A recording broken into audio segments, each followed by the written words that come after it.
I never knew nothing about human trafficking. I never knew that I was being exploited. I didn't wake up and be like, oh, this is what's happening to me. It's something that I thought was normal.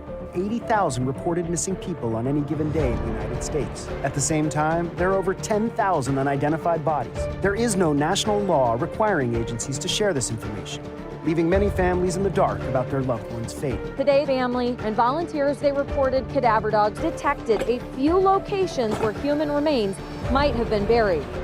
You could have a body that was on one side of a county line, and the next county could have had that individual reported as missing, and no one may have talked to each other. And we just haven't forgotten, and we're not going to stop until we know what happened. Hello, everyone, and thank you for joining us on the Gone Missing Pod. My name is Nicole Mercado, and I am joined by my wonderful co-host, Alyssa Gutierrez. Hello. How are you doing? Oh, just fantastic on this beautiful sunny day. It is a beautiful sunny day. So what did you think about our interview? For those of you who haven't listened yet, we had the privilege of interviewing Laura Estrada.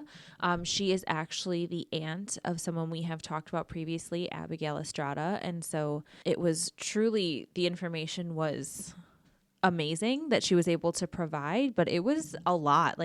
It was heavy. We were all, I think, getting very emotional during the interview. Yeah, I mean, for starters, just the information she presented versus the information that we were able to find, it's like a whole nother story. Mm-hmm. You know, the story that we told was like, what were we talking about? Because this is not what happened. And I think that's something that I want to keep in mind. And obviously, we've never interviewed anyone before. We've had people reach out before, which has been amazing. And, you know, we've talked to them a little bit. But this is the first time we had a family member come on. And I think also maybe that she just knew a little bit more because Abigail was only 13 at the time. So obviously, her parents were a bit more involved than some of our other cases where we have adults or at least young women who are a bit older who kind of are living on their own. I thought that it was interesting because the timeline that's presented in a lot of the media that we saw, I think a lot of the information was there, but the timeline was so different. And that's what was kind of like, wow, that timeline is wildly different than what we thought it was, just because of how quickly it's presented in different things. As well as a lot of the background information yes. that Mm-hmm. just gave context that you're like, yes, okay, now I understand what was really going on in the background in the hours and the days leading up to, you know, the initial disappearance. And something to keep in mind too, that Laura did say that some family members were hesitant to share information with her because she was going to the media. And I think, you know, that's that fine line of protecting the integrity of the investigation versus getting as much information out to the public as possible in hopes that they'll help. Yeah. So I think, you know, that is a narrow line for many families and law enforcement, you know, to walk. So it was really refreshing to get both sides, you know, obviously, you know, the research that we came up with versus, you know, her perspective.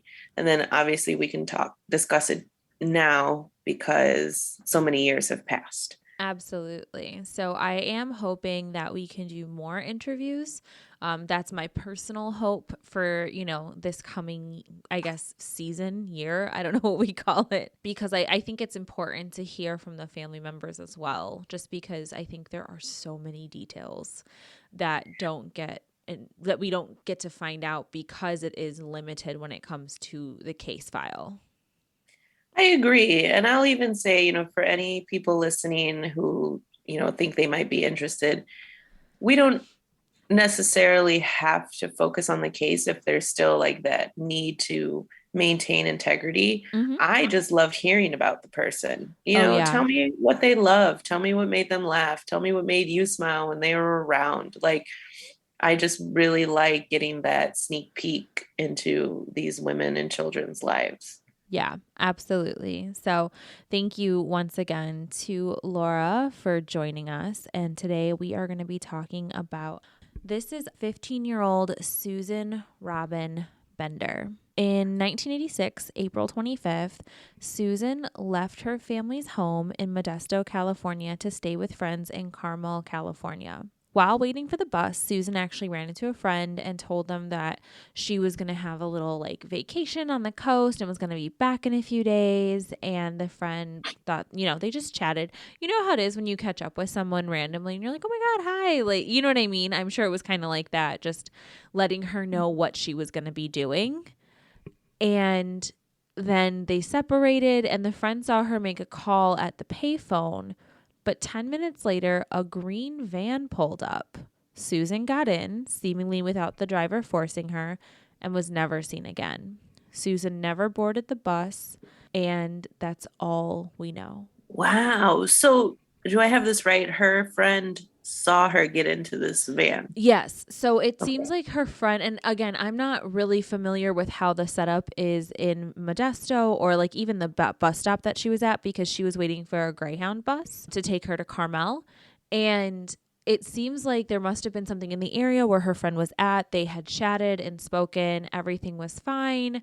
Then they separated. She saw her make a call, and then this olive green 1977 Ford van pulls up.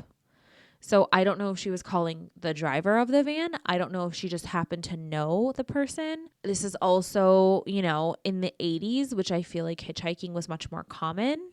So it could have been any of those things. That's the information that we know of the actual disappearance. So someone saw her get in the van, which I also think is interesting because a lot of times we don't even have that information. We just know they disappeared. Right. I am curious, I wonder, did she tell her friend if she was waiting for a bus? Yeah, and then she that's had why mentioned it's suspicious to get in the van. Because I will say, I've caught the bus down to Texas multiple times, and the stations are not actual stations. They're usually like little strip malls, where you go. Mm-hmm. I have been gather. on many a Greyhound, my friend. My grandmother was terrified of she was terrified of planes, so she would take the Greyhound to Texas from Chicago. Yep, it's a long one. I did it twice, and then I told her, love you so much, I will meet you there. And I would fly and meet her there. I just couldn't do it. But they're typically like in strip malls or like in very business areas, not typically very residential. So I'm sure her friend was probably in the area doing some things, and that's how she saw her. And I guess that's why she mentioned it to police, was because she was like, she was supposed to be getting on the Greyhound bus and she's getting into some car. Exactly. Suspicious. Yes. So that is kind of the limit of what we know about the actual disappearance. However, there were suspects that were questioned because they just had a feeling that they had something to do with her disappearance. Wesley Howard Shermantine Jr. and Lauren Joseph Herzog were the so-called quote-unquote speed freak killers, and they are possible suspects in Susan's case. They weren't arrested until 2000, but were ultimately convicted of murdering several females in the 80s and 90s. Authorities believe that they had as many as 15 victims. The reason that they thought that it was possible that she could have been, foul play was involved with them, is because Susan's diary, address book, and some of her clothing were located in one of their homes after she vanished. Oh, yeah. I mean, that's hard evidence right there. But after the person was questioned, they were released due to a lack of evidence, I'm assuming surrounding foul play specifically. So Shermantine is actually on death row. Herzog had his sentence reduced from 78 to 14 years. What? Because it was ruled that his confession had been coerced. Oh, well, damn those fucking loopholes. Hate the system for that shit. And it was his whole story is a bit strange because he was actually paroled in 2010 and then took his life in January of 2012 after he found out his former partner had been cooperating with authorities and offered to reveal the location of victims' bodies in exchange for $33,000. Oh, So, okay. So he's no longer with us. No, Shermantine seemingly like he's got nothing to lose. He's serving, he's on death row. He's got nothing to lose. So my guess is that when the money was offered, he figured, well, I can at least purchase from the commissary. You know what I mean? Like money is a huge commodity just in society, but in prison, it can buy you a lot. Right. So Shermantine did leave investigators to the skeletal remains of Chevelle Wheeler and Cindy Vanderheiden, who had been missing since 1985 and 1988. He also pointed to an abandoned well in Linden, California that contained some 300 human bones and personal items. Shermantine stated that well contained up to 20 victims and blames Herzog for all the murders, saying he only helped with disposing the bodies. Oh my goodness. I mean, we know you're full of shit, but wow, that number, that just gives me all kinds of negative feelings across my body. Like it freaks me out. Mm-hmm. So the skeletal remains of victims Kimberly Billy, who is 19, Joanne Hobson, 16, both were identified, and they do think they were being investigated on other missing persons cases, including Philip Martin, Michaela Garrett, Sylvia Stanley, Gail Marks, and Ruth Lehman. But Susan's body has also never been found in the well. And as we know, there is a huge delay in, processing information. So I don't even know if they've gone through all of the bones that were in the well. Wow. Yeah. So... And they never say whether or not he claimed that he did take Susan's life. He didn't really claim in any situation that he did any of it. Right. He was just he was just there. And I'm like, that's not real. You're not involved in that many murders and just disposing of the body. The reason I wanted to bring up Susan's case is obviously because she went missing, and there's actually quite a bit of information we know around the time that she disappeared. Someone saw her get into a car, things like that. But in 2021, the police actually reopened the case. Oh, good. So, quote, in reviewing this case, we identified potential areas of opportunity which may assist in moving the case forward, the department said in a statement. This includes the use of advancements in technology. Given the circumstances of the crime, we also believe there may be individuals previously unidentified who may have pertinent information surrounding Susan's disappearance. Quote, Susan Bender just fell off the face of the earth, Ridenour told the Modesto Bee in 1999. What's really strange about the case is that if nothing has ever come up about her in all of these years, and no one has ever come forward with any information about what happened to her. Modesto's cold case investigators are hoping that the many years since her disappearance has increased witnesses' willingness to speak out, also pointing to modern day technology that can help with the break in the case, although they don't have any specific new leads yet. I think what the hope is being able to use previous evidence that maybe was not able to be like checked for DNA or things like that to be able to move forward in this case, because I know that since DNA has come such a long way, you used to have you needed a certain amount of DNA evidence to be able to test it. It's become less and less. So I'm wondering if they're hoping that they can use that other evidence to prove that she was, that she had fallen victim to these two people. Right.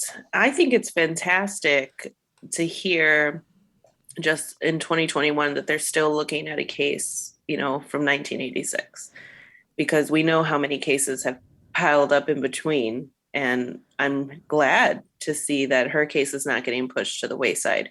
Yeah, and I'm not sure why exactly they decided to reopen, or if there was a specific piece of information that they found, because it is the cold case investigation unit that's going through it. But they mentioned, quote, "It's important to remember that Susan was a child with a family," the Modesto Police Department said in a statement. "Unfortunately, that family has gone 36 years without closure or justice. It is our job as an agency to assist in providing some level of closure with the ultimate goal of getting justice." So it really does seem like their cold case unit is trying to push forward this, this movement to get her her family some sort of closure, allow her to rest in peace. And I'm not sure why Sherman is not giving that information. I don't know if he doesn't remember. It seems like he mentioned a few people, but that's it. And all he says is 20 victims. I don't know if he had names. I don't know if he had that information. So I don't know if he's also just holding it to delay his death sentence. Or maybe to get more benefits, or I do feel like maybe since they did have a partner, maybe he doesn't know, he could have killed very many of those people, but not all of them.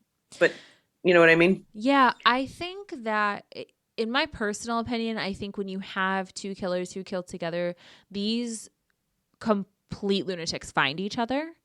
And there's like a very alpha beta situation that happens. If I were to guess, Sherman was probably the one who was masterminding a lot of it. I don't know. He just seems a lot more manipulative to me. Mm-hmm. And then Herzig,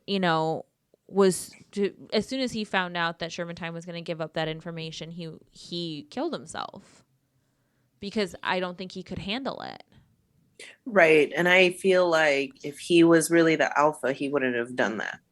And I think part of it to me is I wonder if he's holding off because if they find more remains, if they find more individuals, it'll hold off that execution. Right. To be able to try him for it. Even if he is already serving life in prison and is sentenced to death, there's that idea that everyone deserves justice. So new victims, I wonder if that would bring a new trial. I don't know. I mean, I don't feel like it would because he's already on death row. This isn't a great example, but I was watching Bones the other day, and that happened in one of the cases. They found new remains so that there was a stay of execution. So I do wonder if that's even possible, or if he also is just so sociopathic and is like, I have nothing to fucking lose. So he's not doing it because of this sick manipulation and, he gets off on continuing to cause pain to these families. That's a possibility. I mean, your life becomes incredibly small. Mm-hmm. And this is the only connection that, he really probably has to the outside world is his memories of these crimes. And yeah, you have a good point there. Maybe he does still, gain something from withholding information. So anyone with information about Susan Robin Bender is asked to contact Detective Josh Grant at 209-342-9104 or Grant, Grant, J, at modestopd.com. At the time of her disappearance, Susan was 15 years old. She was about 5'5" and 130 pounds. She is biracial. She is Hispanic, Native American, and white, from Modesto, California. When she went missing, she was in a light blue skirt with blue colored dots, a light colored blouse, a white vest, and a gold bracelet. She had black hair, brown eyes, and freckles. Her ears are pierced. I don't know.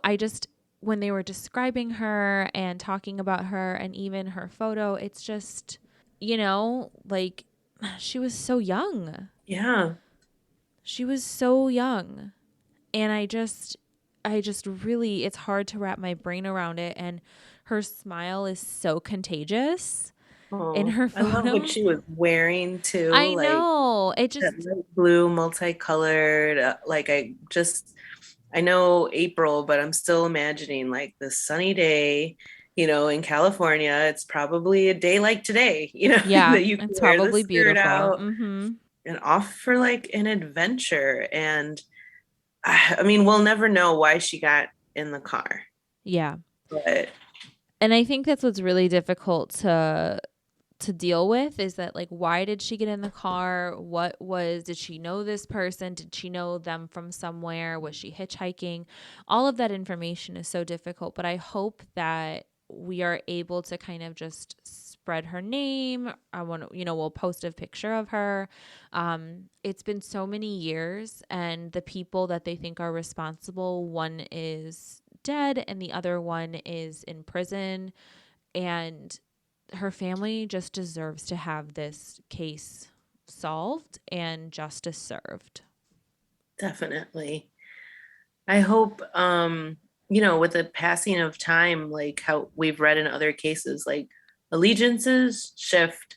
People that were friends may no longer be friends, or they don't feel that sense of loyalty. So I do hope someone is out there, that falls into this category and is willing to share some information for the sake of Susan's family. Yeah, absolutely. So thank you so much for joining me on this case today. I want to say thank you to Inside Edition as well as the Charlie Project for the information that I gathered about Susan. I want to say thank you to the Mercado Airwaves Network for hosting us each and every week, as well as our editor and producer, Mike Mercado. Thank you to you guys. You're amazing. We're so grateful, and I don't think we could say it enough. And Alyssa, best co-host a girl could ask for. I'm going to buy you a trophy that says it. Oh, fun. Okay. Get yourself one from me too. Perfect. All right, everyone. If you want to reach out, you can hit us up on Twitter or Instagram at The Gone Missing Pod, or Facebook at The Gone Missing Podcast. We also post photos on Instagram of each of these cases, so you can take a look, and you can become a patron, patreon.com/Mercado Airwaves Network. Click The Gone Missing Pod, buy us a coffee while we research. We always appreciate it. Thank you guys so much, and we will check back with you next week. Bye.